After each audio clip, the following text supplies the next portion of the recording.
जन भारत न्यूज। स्वागत है आप सभी का जन भारत में।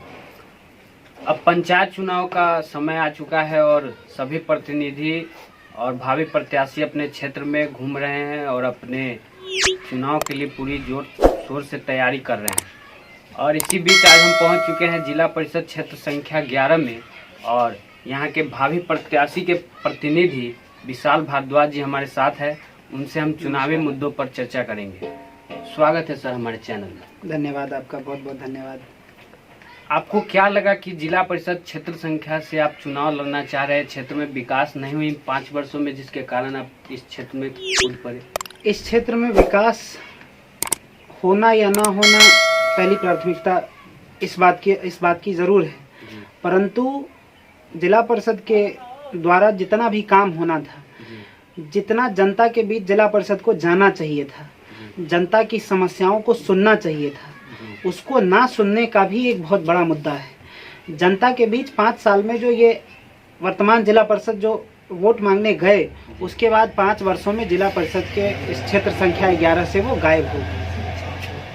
और आज जनता की स्थिति ये है कि समाज के बीच में जब हम लोग जाते हैं तो जनता ये कहती है कि आप आए हैं तो कम से कम आप आइएगा हर बार, कि नहीं आइएगा कि पिछले जिला परिषद की तरह आप भी गायब हो जाएंगे।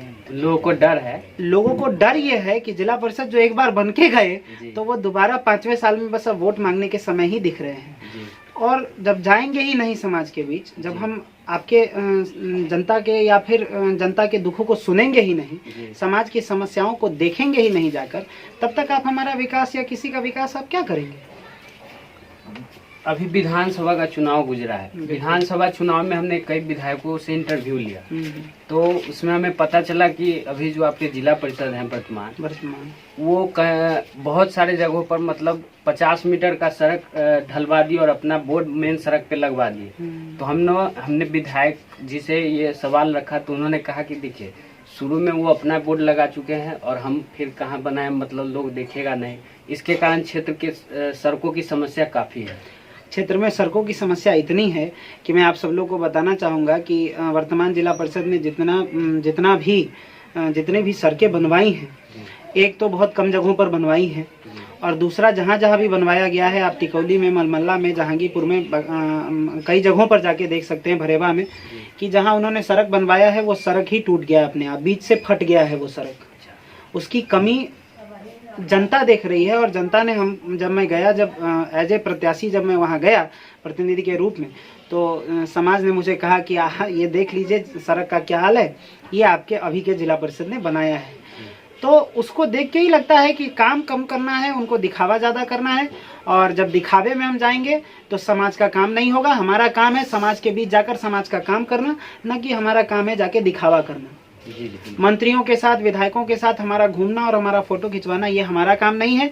हमारा काम है समाज से के बीच में जाके समाज की समस्याओं को सुनना और उनके साथ कुछ पल ऐसे साझा करना कि उनको लगे कि कोई तो हमारा अपना है जो राजनीति में है और मेरा वो अपना है और वो हमसे मिलने आया है। ऐसा जब तक विश्वास समाज में जगेगा नहीं, तब तक जनता शायद ही किसी राजनीतिक व्यक्ति पर भरोसा कर सकेगी। जी। उसके बाद क्षेत्र में इस बार नल जल की समस्या काफी देखने को मिली, क्या कहना चाहेंगे? नल जल योजना एक अच्छी योजना थी और हम उसके कई बार उसके बारे में जब कई लोगों से चर्चा हुई तो कुछ लोगों ने यह भी कहा कि आज जो नल जल योजना में जो ये इतने सारा खर्च किया जा रहा है, उससे बेहतर और उससे अच्छा ज़रूर होता कि समाज को के प्रत्येक परिवार में, जिसमें पिछली बार जो चापाकल बांटा गया था जो नहीं मिला था, तो कहीं ना कहीं वो अच्छा होता कि हम उतने खर्च में हम उससे कम ही खर्च में हो जाता। हाँ, उससे कम खर्च में प्रत्येक परिवार को एक एक चापाकल मिल जाता, तो शायद उसका अपना चापाकल होता और वो अपने हिसाब से उसमें पानी ले पाता। आज का नल जल योजना में हम ये पूरी कोशिश करेंगे और हम ये सोचते भी हैं कि और सब कुछ ठीक है, नल जल योजना अब जब लागू हो गया तो वो बनेगा ही, परंतु हम चाहेंगे जरूर कि जो पानी की समस्या आज उसमें है, कई जगहों पर क्या होता है कि 4-4 दिनों तक नल जल में पानी ही नहीं आता। तो कई जगह तो अभी काम भी पूरा नहीं हुआ है। नहीं, तो हम ये अपने जो जनप्रतिनिधि अभी हैं, हम उनसे भी कहेंगे और हम अपने पदाधिकारियों से भी कहेंगे कि उसको आप जल्द से जल्द उसका काम पूरा कराएं और ये पूरी तरीके से इसको सुनिश्चित करें कि पानी प्रत्येक दिन समाज के बीच में नल जल योजना के माध्यम से जाना चाहिए। अगर ज़रूरत है समाज को पानी की तो पानी प्रत्येक दिन पानी का वहाँ ज़रूरत पूरा होना चाहिए। हम इसकी कोशिश में ज़रूर करेंगे। अगर आप चुनाव जीत जाते हैं तो सबसे पहला और सबसे बड़ा काम आपके लिए क्या होगा? हम चुनाव जीत जाएंगे, चुनाव जीत जाएंगे का मतलब है कि समाज का यदि हमको प्रेम मिलेगा तो हम समाज की जो आज जगह जगह पर थाना में, ब्लॉक में, हॉस्पिटल में समाज के व्यक्ति को इतना ज़्यादा परेशानी होती है। महिलाओं का सबसे पहला, हमारी माँ बहन बेटियों को जाना पड़ता है ब्लॉक में एक राशन कार्ड बनवाने के लिए। सुबह के 4 बजे से वो पंक्तियों में खड़ी रहती हैं और वहाँ 4 बजे मतलब सुबह के 4 बजे से 6 बजे के बीच में वहाँ पहुँच जाती हैं और उस 6 बजे से लेके शाम के 4 बजे तक रहती हैं और 4 बजे उनको कहा जाता है कि आप आज जाइए, ऐसे प्यार से भी नहीं, आज जाइए, काम नहीं होगा, कल आइएगा। मेरे पास वीडियो भी आया हुआ था। आपके पास वीडियो आया है। तो जो ये स्थिति समाज की है वो अत्यंत ही हृदय विदारक है, जो कि दिल को ठेस पहुंचाती है कि आज महिलाओं का चीर हरण हो रहा है उस जगहों पर। आज जो स्थिति है, महिलाओं को अपमानित करके वहां से कह दिया जाता है कि भाई पूरे दिन आप खड़े रहे, आपका उसका कोई मतलब नहीं, आप कल फिर आइएगा। और कल फिर पूरे दिन वो खड़ी रहती है, तब जाके उनका कहीं एक छोटा सा कागज जमा होता है। तो हम सबसे बड़ी समस्या ये जरूर दूर करेंगे। हम अपने पंचायत में, हम अपने प्रत्येक गांव में हम सप्ताह में 1 दिन जाने का प्रयास करेंगे और वहाँ की जो समस्याएं होंगी, जो ब्लॉक में कोई कागज जमा करने की समस्या हो या फिर ब्लॉक में किसी चीज़ का आवेदन देने की समस्या हो, उसको हम खुद लेंगे अपने हाथों से लेके और माननीय जो हमारे वीडियो हैं हम उनको जाके देंगे और कहेंगे कि आप समाज का ये काम पूरा करिए। और दूसरा सबसे बड़ा काम ये होगा कि घुसखोरी और दलाली जितनी भी चल रही है जी, ये हमारे विधायक जी से भी हमारी बात हुई तो विधायक जी ने भी यही कहा कि सबसे पहले घुसखोरी और दलाली को बंद करना है। मैं भी आपको वही कह रहा हूँ कि घुसखोरी और दलाली, चाहे वो थाना में हो, ब्लॉक में हो, हॉस्पिटल में किसी को इंजरी रिपोर्ट लेनी हो उसके लिए उसको घूस देना पड़ता है, थाने में केस रजिस्टर कराना हो उसके लिए उसको घूस देना पड़ता है। तो ये ब्लॉक में कोई काम कराना हो तो कोई दलाल आता है, कहता है भाई 200 रुपये लाओ, हमसे रसीद ले जाना। क्यों भाई पूरे दिन लाइन में, ऐसा क्यों है?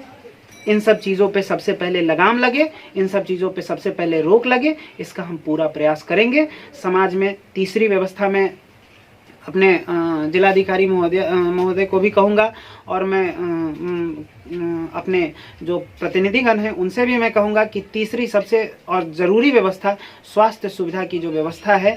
आज हॉस्पिटल में ऑक्सीजन सिलेंडर नहीं रहता है, अचानक से कोई बीमार होके जाता है। पता सैदपुर में एक ही एम्बुलेंस है जिसके कारण भी काफी समस्याएं होती है। मैं वही मैं आपको कह रहा था कि यहाँ पे ऑक्सीजन सिलेंडर नहीं है, यहाँ पे तरीके से एम्बुलेंस नहीं है। कोई बीमार व्यक्ति होता है वो यहाँ से SKMCH ही क्यों जाता है, उसका इलाज सैदपुर PHC में क्यों नहीं होता है? छोटा से छोटा दिक्कत होता है, सांस लेने में प्रॉब्लम होता है तो लोग सीधा कहते हैं जाइए मेडिकल जाइए, उसमें क्या खर्च नहीं होती क्या?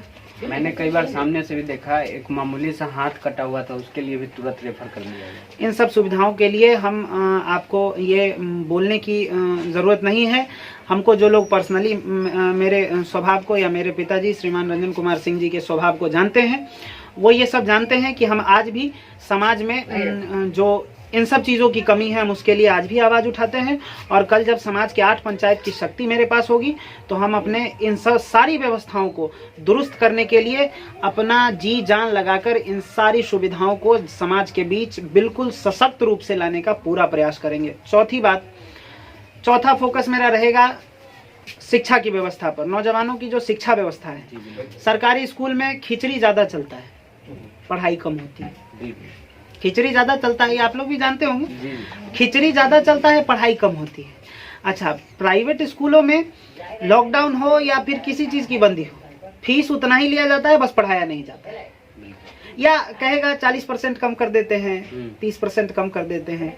तो हम एक चीज़ देखते हैं कि ठीक है आपका खर्च है, उसमें स्कूलों का खर्च है, उसके लिए कोई बात नहीं है, वो आना चाहिए, उनको खर्च में उनको लेना चाहिए। परंतु हम ये ज़रूर कोशिश करेंगे अपने जिला परिषद होने के बाद कि सरकारी स्कूलों की सुविधा इतनी अच्छी हो कि बच्चे हमारे सरकारी स्कूलों में, जो गरीब बच्चे हैं जो प्राइवेट स्कूल का फीस वहन नहीं कर सकते हैं, उन गरीब बच्चों को वहाँ खिचड़ी के साथ साथ पढ़ाई सशक्त मिले। और जिस कोचिंग में वो जाते हैं, मैं परसों बैठा था अपने घर में ही, तो मैं एक बात सोच रहा था कि मैं जिला परिषद हो जाऊंगा तो मैं इस विधानसभा में ही, मतलब इस प्रखंड में जितना भी वो चलता है, कोचिंग सेंटर चलता है, मैं सप्ताह के एक दिन, क्योंकि मैं खुद भी शिक्षक रहा हूँ पहले अपने स्कूल में, तो मैं सब कोशिश करूँगा कि मैं सप्ताह में एक दिन प्रत्येक ट्यूशन सेंटर में जाके बच्चों को मैं पढ़ा भी पाऊँ और थोड़ी देर उनके साथ समय बिता पाऊँ, ताकि मुझे भी थोड़ा सा खुशी मिले और उनको भी थोड़ा ज्ञान मिले। राजनीति में आप कितने वर्षों से, और आपने जिला परिषद से पहले भी कभी चुनाव लड़ा था क्या? राजनीति में मेरे दादाजी थे जिस समय यहाँ वैना खोपा बांध जो बंधाया था, वो मेरे दादाजी अनशन किए थे और तब जाके डीएम ने वो वैना खोपा बांधने का जो है आदेश दिया था। तो राजनीति तो मेरे परिवार में मेरे दादाजी से ही शुरू हुई और उसके बाद मेरी दादी माँ 2001 में जिला परिषद क्षेत्र संख्या 11 से ही उम्मीदवार थी, प्रेशर कुकर छाप से, जब वो मात्र 161 वोटों से चुनाव हार गई थी। कुछ गड़बड़ी हो गई थी चुनाव में, गईघट में बूथ पे, तो उसके कारण वो चुनाव हार गई थी। और उसके बाद से पिताजी मेरे 1978 से राष्ट्रीय स्वयंसेवक संघ के बाल्यकाल के स्वयंसेवक रहे और यहाँ से लेके पटना में प्रचारक विस्तारक रहे हैं और दिल्ली में बजरंग दल विश्व हिंदू परिषद के जिला के संयोजक रहे हैं। और उसके बाद से कंटिन्यू राजनीतिक से लेके और सांगठनिक क्षेत्रों में 40 वर्षों से वो समाज को अपना योगदान दे रहे हैं।